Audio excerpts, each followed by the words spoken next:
ये कहानी है अपराध की दुनिया में एक ऐसे बेखौफ अपराधी की जिसके नाम से पूरा उत्तर प्रदेश कांपता था। इस अपराधी से न सिर्फ पुलिस बल्कि बड़े बड़े माफिया भी खौफ खाते थे। एक ऐसा अपराधी जो मंत्री से लेकर मुख्यमंत्री की हत्या की सुपारी लेने में नहीं हिचकता था। कई कोशिशों के बाद भी सूबे की पुलिस इस अपराधी को नहीं पकड़ सकी, जिसके बाद इस अपराधी को पकड़ने के लिए यूपी में स्पेशल टास्क फोर्स का गठन किया गया। इस अपराधी का नाम था श्री प्रकाश शुक्ला। श्री प्रकाश और उसके पास मौजूद AK-47 दहशत का दूसरा नाम था। बिजनेसमैन से उगाही, किडनैपिंग, कत्ल, डकैती, पूरब से लेकर पश्चिम तक रेलवे के ठेके पर एक छत्रराज, बस यही उसका पेशा। और इन सब के बीच जो आया वो जिंदा नहीं रहा। ये कहानी है 90 के दशक की। श्री प्रकाश शुक्ला का जन्म गोरखपुर के मामखोर गांव में हुआ था। वो अपने गांव का नामचीन पहलवान हुआ करता था। श्री प्रकाश ने 20 साल की उम्र में पहली बार अपराध की दुनिया में कदम रखा। साल था 1993।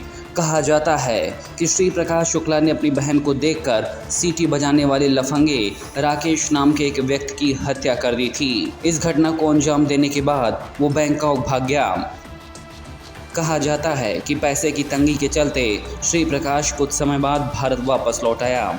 श्री प्रकाश शुक्ला जब भारत वापस लौटा तो पहले से ज़्यादा बेखौफ और ख़तरनाक बन चुका था। वो अब अपराध की दुनिया में एक अलग पहचान बनाने की राह पर निकल पड़ा और बिहार में मोकामा के सूरजभान गैंग में शामिल हो गया।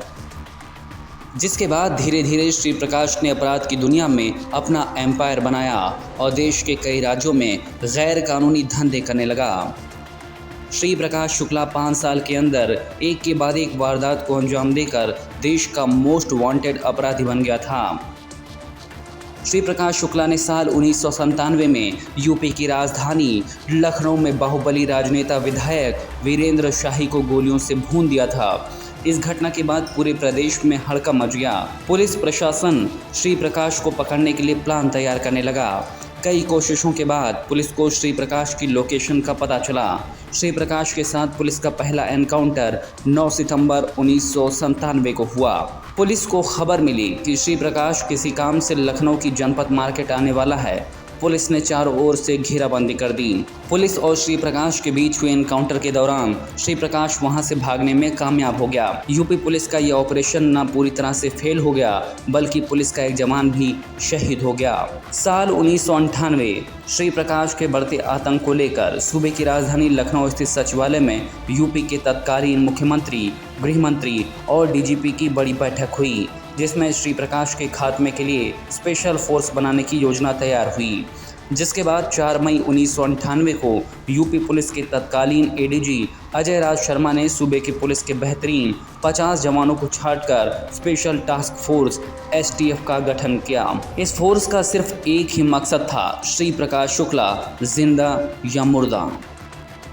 एक तरफ जहां यूपी पुलिस और STF श्री प्रकाश के खात्मे का खाका तैयार कर रही थी, वहीं श्री प्रकाश अपराध की दुनिया में एक अलग ही किताब लिख रहा था। श्री प्रकाश शुक्ला को खौफ की दुनिया में असली शोहरत बिहार के मंत्री हत्याकांड से मिली।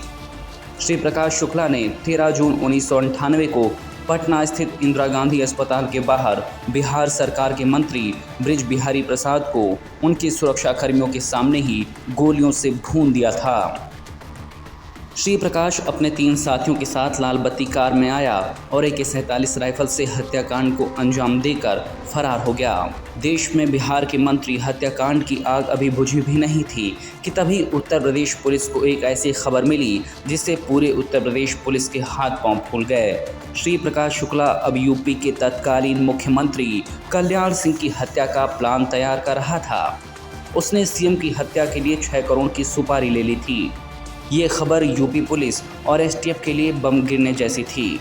इस खबर के बाद STF की पूरी टीम हरकत में आई और श्री प्रकाश को पकड़ने के लिए छापेमारी शुरू कर दी। कुछ ही दिनों में उसकी लोकेशन का पता लगा लिया गया। बताते हैं कि श्री प्रकाश शुक्ला की एक प्रेमिका थी जो दिल्ली में रहती थी। श्री प्रकाश शुक्ला मोबाइल से उससे बात करता था। STF को इस बात की जानकारी हो गई थी एसटीएफ ने उसकी प्रेमिका का मोबाइल नंबर सर्विलांस पर लगाया था, जिसकी भनक एसटीएफ ने श्री प्रकाश को नहीं लगने दी। 22 सितंबर 1998 को एसटीएफ के प्रभारी अरुण कुमार को सूचना मिली कि श्री प्रकाश शुक्ला अपने 2 साथियों के साथ दिल्ली से गाजियाबाद की तरफ आ रहा है। सूचना मिलते ही श्री प्रकाश के खात्मे का प्लान तैयार हो गया। श्री प्रकाश शुक्ला की कार जैसे ही वसुंधरा इनक्लेव पार करती है, अरुण कुमार सहित एसटीएफ की टीम उसका पीछा शुरू कर देती है। उस वक्त श्री प्रकाश शुक्ला को ज़रा भी शक नहीं हुआ कि एसटीएफ उसका पीछा कर रही है। उसकी कार जैसे ही इंदिरापुरम के सुनसान इलाके में दाखिल हुई, एसटीएफ की टीम अचानक श्री प्रकाश की कार को ओवरटेक कर उसका रास्ता रोक देती है। श्री प्रकाश शुक्ला को सरेंडर करने को कहा गया, लेकिन वो नहीं माना और फायरिंग शुरू कर दी। श्री प्रकाश ने 14 गोलियां एसटीएफ पर दागी।